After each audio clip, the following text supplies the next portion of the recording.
I'm Linda Byrne, and I'm from Providence District, and we too are hosting a history project. It's called Providence Perspective, and I have the pleasure in working on this project, and there are people in this room who have helped immensely.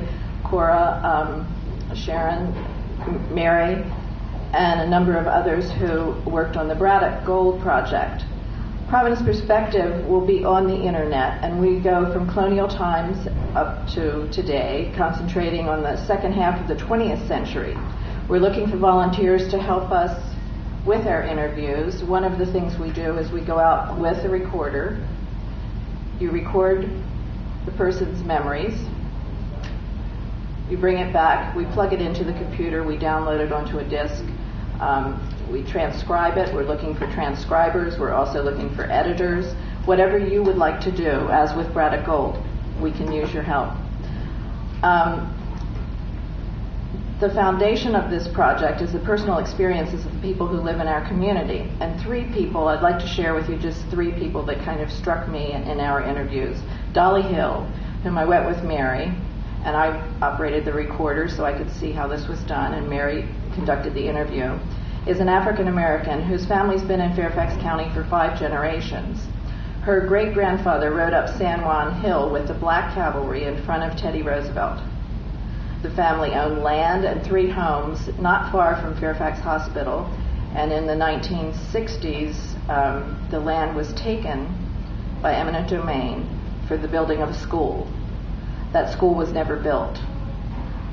This family tried to retrieve the land and was not able to do that.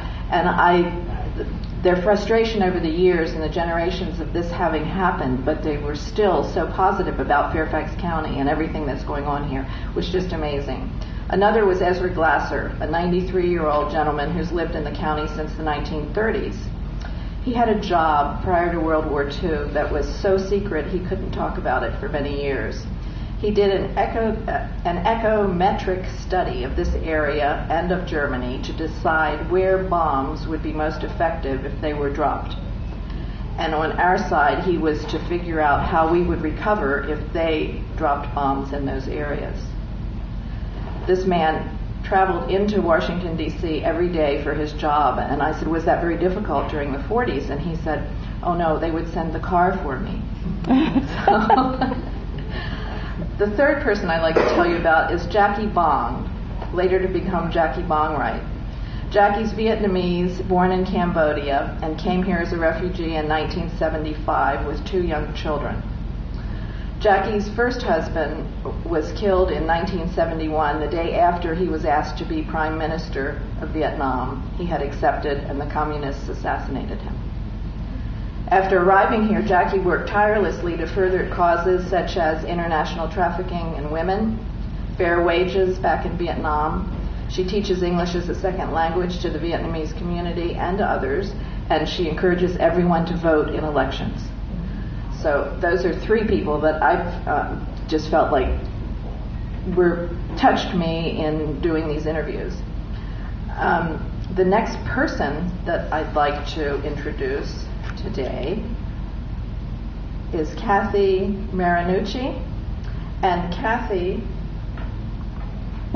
and her husband, who was with her, her husband did the map in the front of the book, and Kathy did editing, and she's going to talk to us a little bit and tell us a little bit more about yourself.